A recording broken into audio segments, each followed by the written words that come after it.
আসসালামু আলাইকুম। Graphic share YouTube চ্যানেলে আপনাদের স্বাগতম।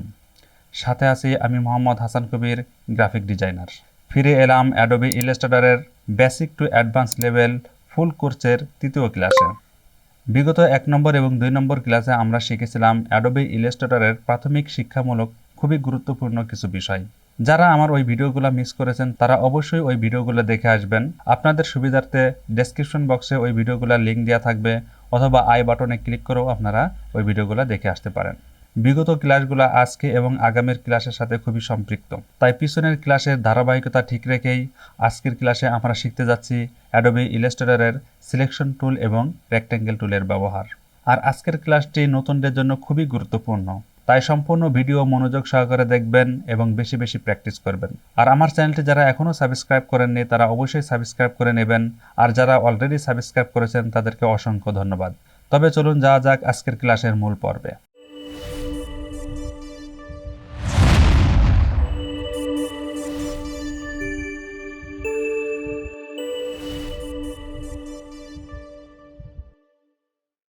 সিলেকশন শব্দের অর্থ আছে নির্বাচন করা। তাহলে আজকে আমরা শিখব অ্যাডোবি ইলাস্ট্রেটরে সিলেকশন টুল দিয়ে কি করে একটি অবজেক্ট, পাথ বা অ্যাঙ্কর পয়েন্ট বা এক বা একাধিক ডিজাইন বা পূর্ণাঙ্গ একটি প্রজেক্টকে কিভাবে নির্বাচন করতে হয় বা সিলেকশন করতে হয়।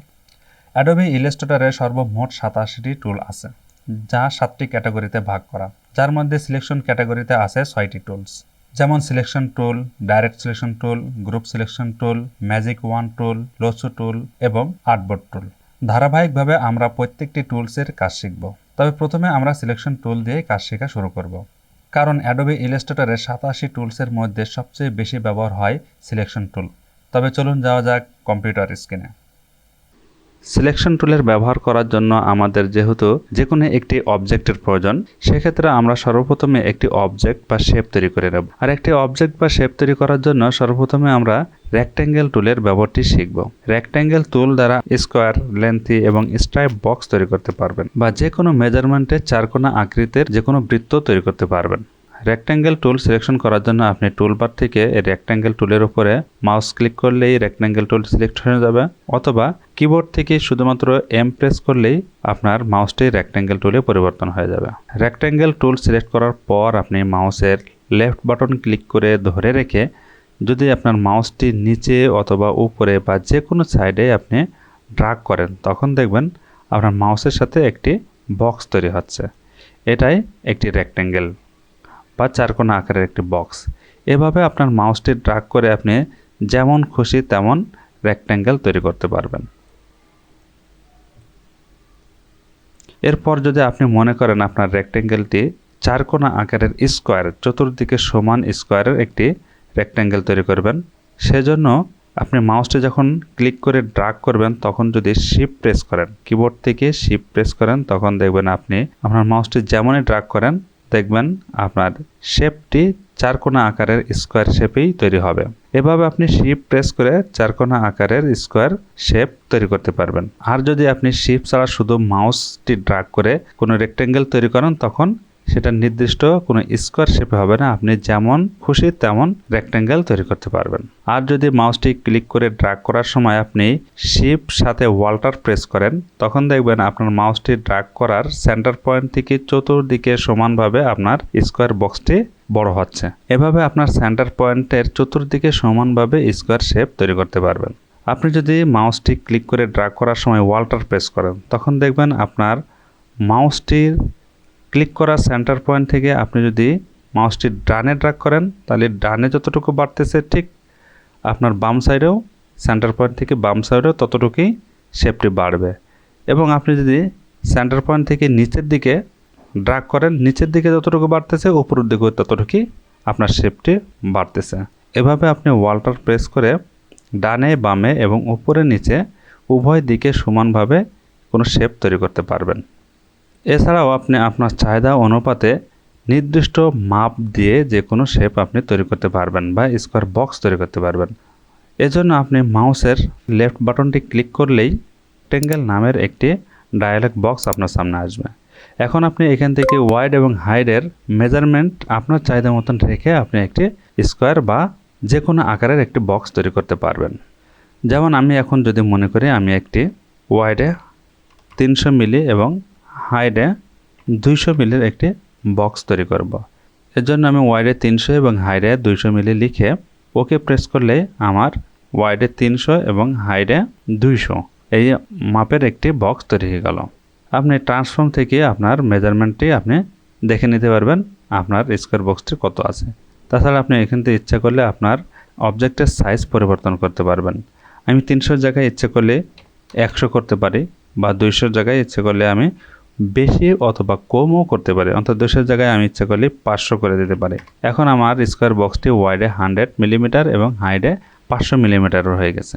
এভাবে আপনি আপনার শেপের সাইজ আপনি যে কোনো সময় পরিবর্তন করতে পারবেন। আপনি এই শেপটিকে আপনি এখন স্কোয়ার শেপও পরিবর্তন করতে পারবেন। সেজন্য আপনি যে কোনো স্কোয়ার মাপ যদি এখানে লিখে দেন, যেমন আমি 100 বাই 100 স্কোয়ার মাপটি লিখে দিলাম। এখন আপনার শেপটি 100 বাই 100 স্কোয়ারে পরিবর্তন হয়ে গেছে।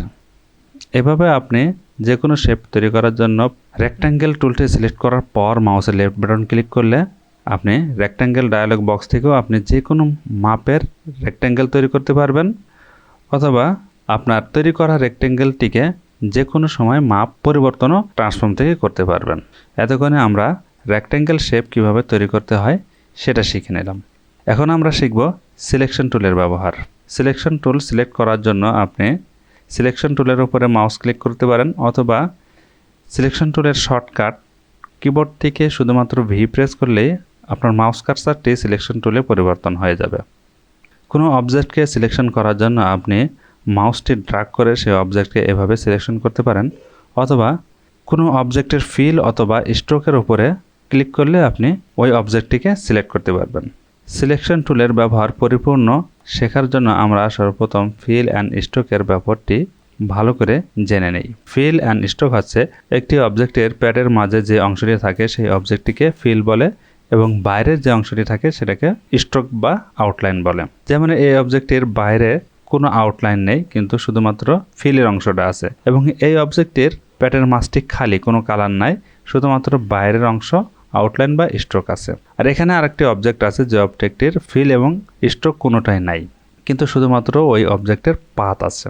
এখন আপনার কোনো অবজেক্টের ফিল অ্যান্ড স্ট্রোকের কালার পরিবর্তন করা বা নান করার প্রয়োজন যদি হয়, সেক্ষেত্রে আপনি ওই অবজেক্টটিকে সিলেকশন করে আপনি যদি ফিল কালারটি পরিবর্তন করতে চান, অর্থাৎ এই রেড কালারটি যদি পরিবর্তন করেন, সেক্ষেত্রে আপনার এই ফিলের অংশটি, এখানকার এই রেড কালারের অংশটি হচ্ছে ফিল, এবং আউটলাইনের যে কালো অংশটি দেখতে পাচ্ছেন এটাকে বলা হয় স্ট্রোক। আপনার ফিলে যে কালার থাকবে এখানে সেই কালারটা দেখতে পাবেন, আউটলাইনে যে কালারটি থাকবে এখানেও সেই কালারটি আপনি দেখতে পারবেন। এখন যদি আপনি ফিলের কালারটি পরিবর্তন করতে চান, তার জন্য এই ফিলের উপরে ক্লিক করে ফিল কালারটি উপরে উঠিয়ে নেবেন, সম্পূর্ণ বক্সে আপনার উপরে দেখা যাবে। এখন যদি আপনি যে কোনো কালারের উপরে কালার সোর্সের উপরে ক্লিক করেন, তখন ওই কালারটি আপনার ফিলের মাঝে রেডের পরিবর্তে ওই কালারটি হয়ে যাবে। যেমন এর আগে আমার ফিল কালারটি ছিল রেড, এখন ইয়েলোতে পরিবর্তন হয়ে গেছে। আমি যদি ইয়েলোর পরিবর্তে যে কোনো কালার আমি এখানে ক্লিক করলে সেই কালারটি পরিবর্তন হয়ে যাবে।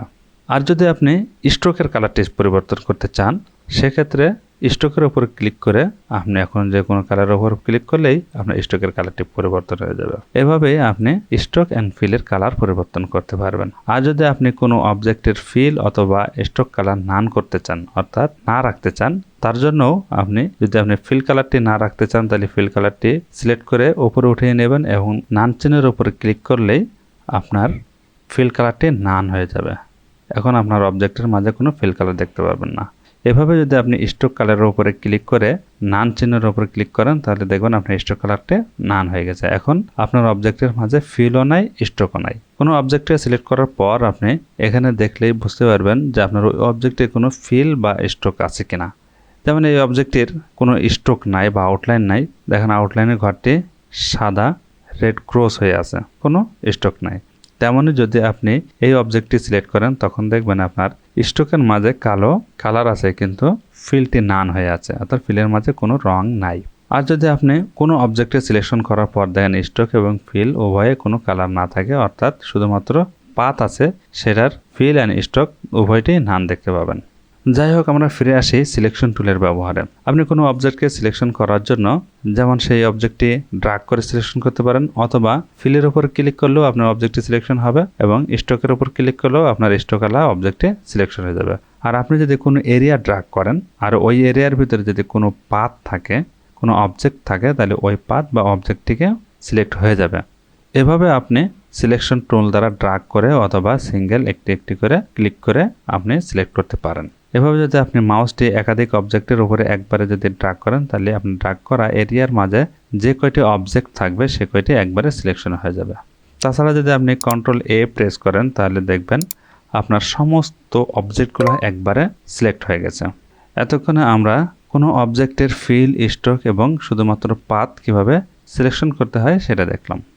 এখন আমরা দেখব কোনো অবজেক্টে একটির পর একটি কিভাবে সিলেক্ট করতে হয় অথবা ডিসিলেক্ট করতে হয়। সিলেকশন টুল দিয়ে আপনি অবজেক্টকে বিভিন্ন দিকে মুভ করতে পারবেন। অবজেক্টটি সিলেকশন করার পর অবজেক্টের উপর মাউসের লেফট বাটন ক্লিক করে ধরে রেখে আপনি যেদিকে মাউসটির মুভ করবেন সেদিকে আপনার অবজেক্টটি মুভ হয়ে যাবে।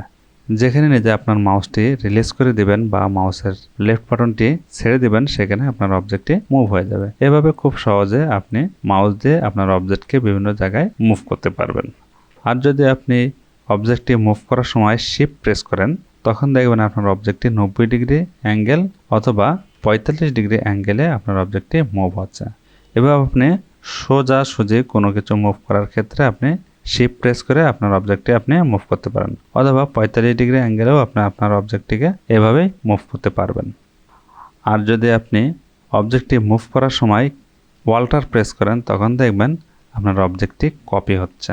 অবজেক্টটি একের থেকে একাধিক যদি কপি করতে চান, তখন আপনি ওয়াল্টার প্রেস করে যতবার ওটাকে মুভ করবেন ততবার আপনার অবজেক্টটি কপি হয়ে যাবে। এভাবে ওয়াল্টার প্রেস করে খুব সহজে আপনি যে কোনো অবজেক্টকে কপি করে নিতে পারবেন। অবজেক্টটি মুভ করার সময় যদি শিফট এবং অল্টার উভয় বাটন একই সাথে প্রেস করেন, তখন দেখবেন আপনার অবজেক্টটি কপিও হবে এবং এটা একটি থেকে আরেকটি বরাবর সোজা থাকবে। এভাবে আপনি অল্টার এবং শিফট প্রেস করে একটা থেকে আরেকটা বরাবর সোজা কপি করতে পারবেন, অথবা 45 ডিগ্রি অ্যাঙ্গেলেও আপনি কপি করতে পারবেন। আর আপনি যদি একটি কপি করার পর ওই কপিটা বারবার রিপিট করতে চান, সেক্ষেত্রে প্রথমটি কপি করার পর যদি কন্ট্রোল ডি প্রেস করেন, তাহলে প্রথমটি যে দূরত্ব বা যে অ্যাঙ্গেলে কপি হয়েছিল, তৃতীয়টিও সেই দূরত্ব সেই অ্যাঙ্গেলেই কপি হতে থাকবে। এভাবে আপনি যতবার কন্ট্রোল ডি প্রেস করবেন ততবারই আপনার অবজেক্টে কপি হতে থাকবে। এভাবে একটি একটি করে অথবা একাধিক অবজেক্টকে একবারে সিলেক্ট করে যদি আপনি প্রথম যে অ্যাঙ্গেল বা যে দূরত্ব রেখে কপি করবেন, দ্বিতীয়বারই সেই অ্যাঙ্গেল সেই দূরত্বে আবারও কপি হতে থাকবে। এখন যদি আপনি কন্ট্রোল ডি প্রেস করেন, তখন দেখবেন আপনার পুরো লাইনটি বারবার কপি হতে থাকবে। আপনার চাহিদা অনুপাতে আপনি এটাকে কপি করতে পারবেন। আপনি অবজেক্টকে সিলেকশন করার পর এই অবজেক্টটিকে রিসাইজ করতে পারবেন, অর্থাৎ ছোট বা বড় করতে পারবেন। ছোট বড় করার জন্য অবজেক্টের কর্নারে এই সাদা অংশের উপর মাউসটি রাখলে আপনার মাউসটি দেখবেন রিসাইজ চিহ্নতে পরিবর্তন হবে। তখন মাউস ক্লিক করে যদি আপনি ড্র্যাগ করেন, তখন দেখবেন আপনার অবজেক্টটি রিসাইজ হচ্ছে। এভাবে আপনি যেমন যেদিকে যতটুকু ড্র্যাগ করবেন ততটুকুই আপনার অবজেক্টটি রিসাইজ হয়ে যাবে। আর অবজেক্টটি ছোট অথবা বড় করার সময় যদি আপনি শিফট প্রেস করেন, তখন দেখবেন আপনার অবজেক্টটি সমান স্কোয়ার শেপে চতুর্দিকে বড় হবে বা ছোট হবে।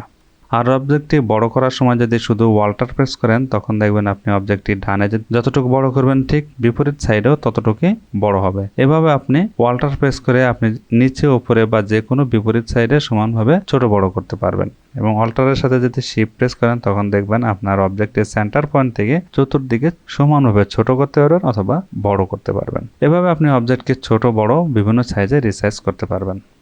তার সাথে আপনি অবজেক্টটি সিলেক্ট করার পর যে কোনো অ্যাঙ্গেলে আপনি রোটেট করতে পারবেন।